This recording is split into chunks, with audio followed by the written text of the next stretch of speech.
In this video, we'll dive into the latest updates from the world of Australian notorious bikies and their associates. We'll cover the latest news, raids on bikie homes, and fresh developments in active cases. So let's get started. The first update focuses on the Coffin Cheaters MC, who are preparing to revive the notorious Bindoon Rock, a once thriving music festival in Western Australia.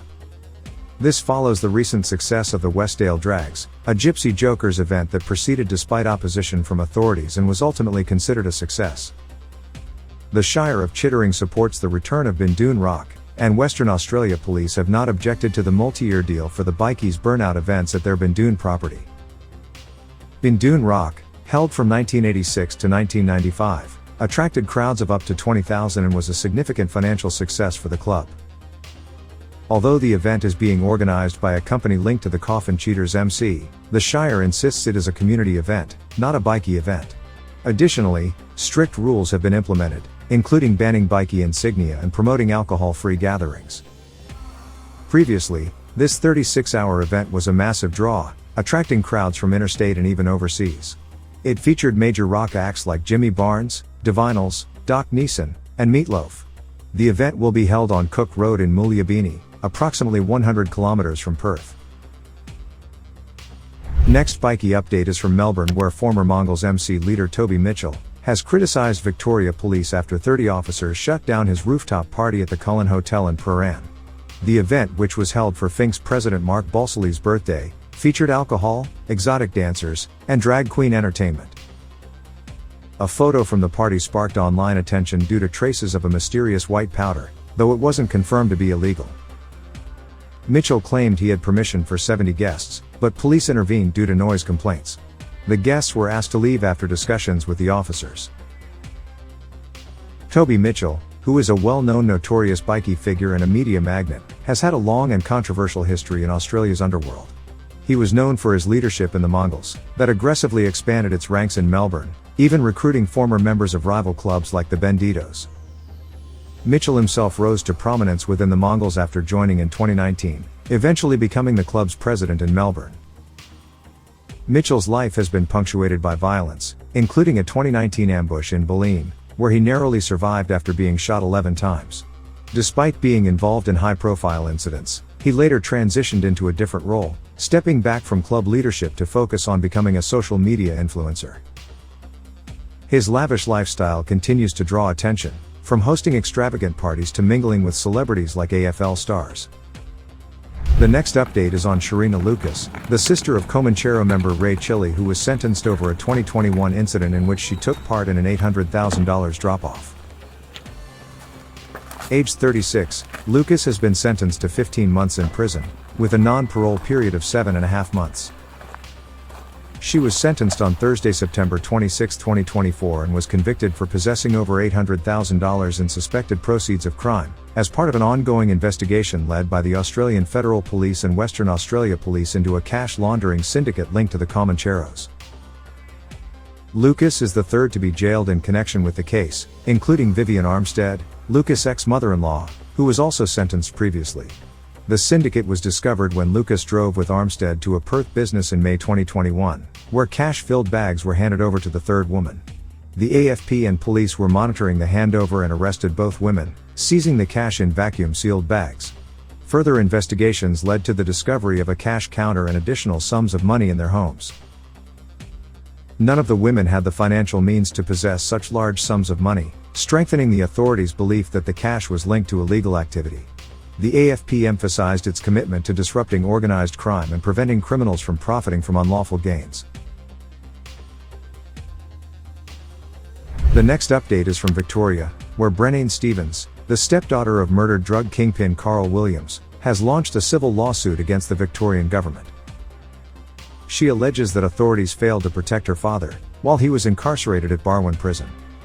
Williams, who had agreed to act as a police informant, was killed in 2010 by fellow inmate Matthew Johnson inside the high-security unit.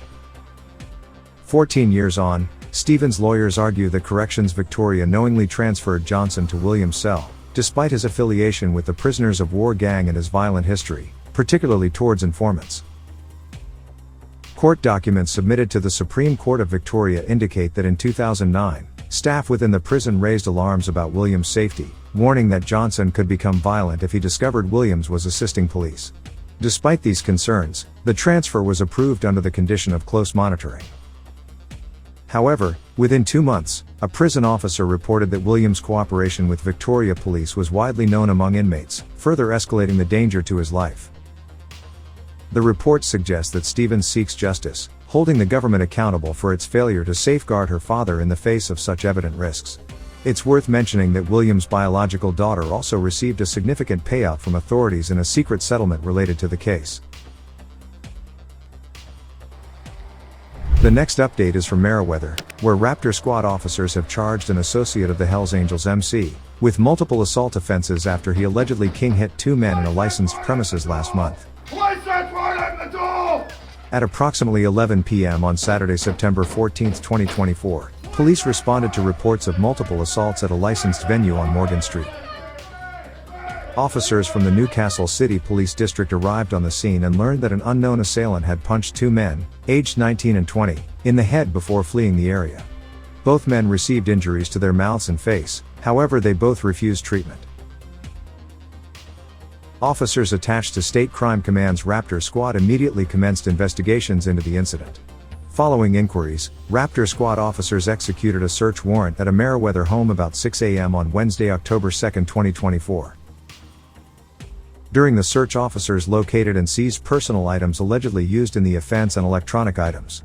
Following the search, Raptor Squad officers arrested a 47-year-old man, an associate of the Hells Angels, before taking him to Newcastle Police Station. He was charged with 2 counts of assault occasioning actual bodily harm and affray. The man was granted conditional bail to appear before the local court on Thursday, October 31, 2024.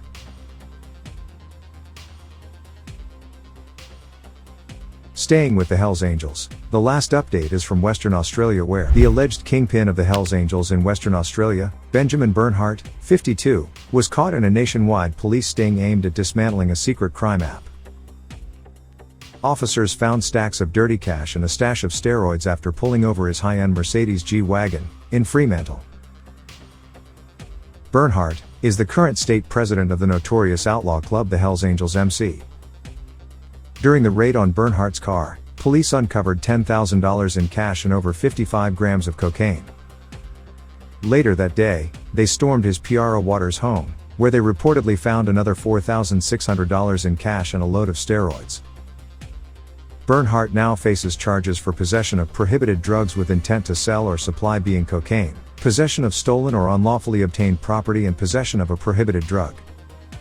He is next due to appear before the Armidale Magistrates Court on 16 October. Bernhardt is one of 15 men in Western Australia who were charged as part of the Australian Federal Police's Operation Kraken, a massive takedown of the underworld's encrypted messaging platform, Ghost. The brains behind the app, Jay Young, was nabbed in Sydney earlier this month, becoming the first person in Australia accused of setting up such a criminal network. So far, more than $4 million of suspected illicit assets, 4 firearms and almost 19 kilograms of illicit drugs have been seized in Western Australia in investigations linked to Operation Kraken.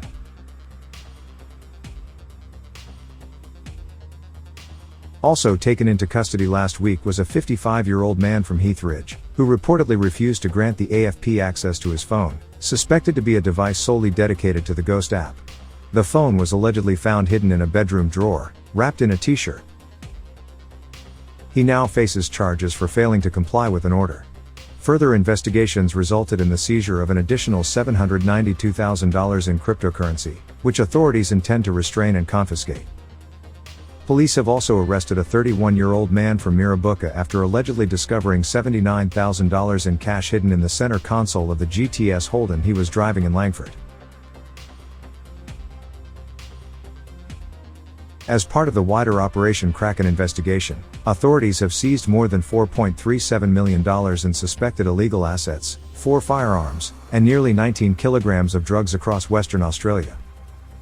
Among those charged was a 38-year-old man from Thornley, allegedly caught with 4 firearms, including a stolen, sawn-off 12-gauge shotgun. Officers also reportedly discovered a semi-automatic rifle, an air rifle, an imitation handgun, over 300 rounds of ammunition, and nearly $62,000 in cash stashed in his home. Additionally, 32 grams of methamphetamine was allegedly found, with some of the drugs concealed in a modified car battery compartment in the garage. The AFP-led Criminal Assets Confiscation Task Force recently restrained cryptocurrencies and properties valued at nearly $2 million, linked to an alleged criminal syndicate in WA. According to the AFP, these assets were frozen as suspected proceeds of crime due to their significant disparity with a Perth man's reported income and expenses. Authorities aim to have these assets forfeited to the Commonwealth.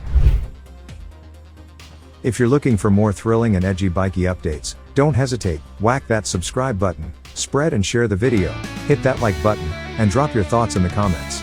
And for the true grid Spartans out there, consider sending a super thanks or buy us a coffee to show some love.